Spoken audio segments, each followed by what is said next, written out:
Hey folks, Tim Newman with Soft Light Studios bringing yet another daily assignment your way.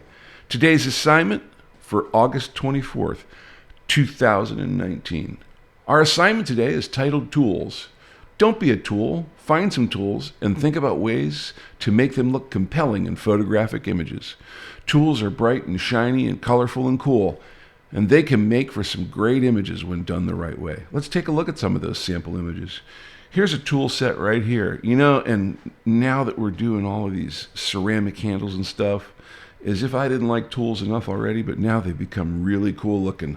I like the diagonal in this frame, the way it's working from the lower left to the upper right, and then the intersecting lines that are out of there. I didn't think that you thought of that left to right diagonal, but it's implied here in the image. I think it's pretty cool. Tools are always shiny and have specular light, and the exposure here is managed really, really well. I think they did a great job with this picture. Let's take a look at our next image here. Some older tools, and nothing wrong with being an older tool. I mean, people tell me that all the time. At any rate, I really like the lines in this shot. I like the close-up in this image. I really like the textures that exist here, the way they convey the age and kind of the patina that's in the metal here. I think it looks really, really nice. All right, let's take a look at some of our elements of design here. Tools are all about lines and shapes for sure, and they are definitely becoming about color. I think all of those elements are going to be critical here in capturing some tool images. Let's take a look at some more of these images. Now, if you're a plumber, you are certainly familiar with rigid tools, red color, and even the new kind of job site toolboxes that are coming out with these plastic construction trim. I think it's really kind of a cool color set. You know, it's really great because it makes the tools hard to lose, but I think it looks great in images too.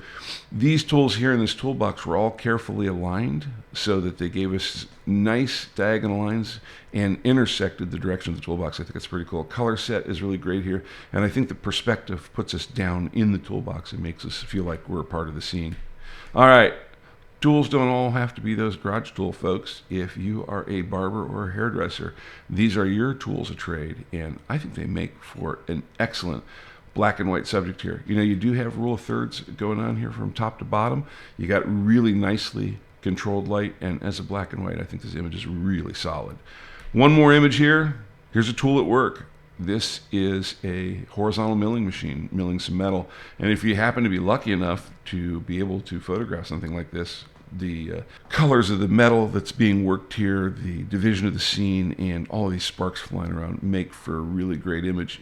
It's got some rule of thirds going on from top to bottom, and a little bit from left to right, but more so it's another one of those middle line focus images. You know, we never hear about middle line focus as a rule, but we certainly see it used a lot. Don't forget to break that rule of thirds and break away from those intersecting lines, if you will, and do something like this. Let's take a look at our rules of composition here.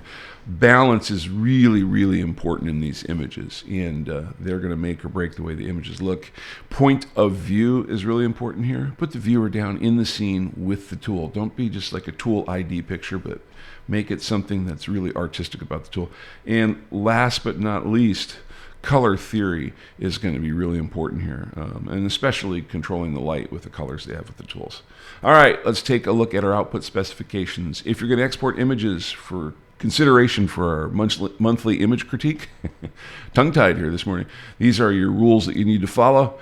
Here is an example of a file name for an image that you would upload for today and the naming standard that outlines that. If none of this makes any sense, please take a look at the Update 01 video, for which there is a link below. Also, below, you will find a link for the upload URL, so you don't have to type all that gobbledygook out that you see there at the bottom of the screen. And go out there and shoot some tools today.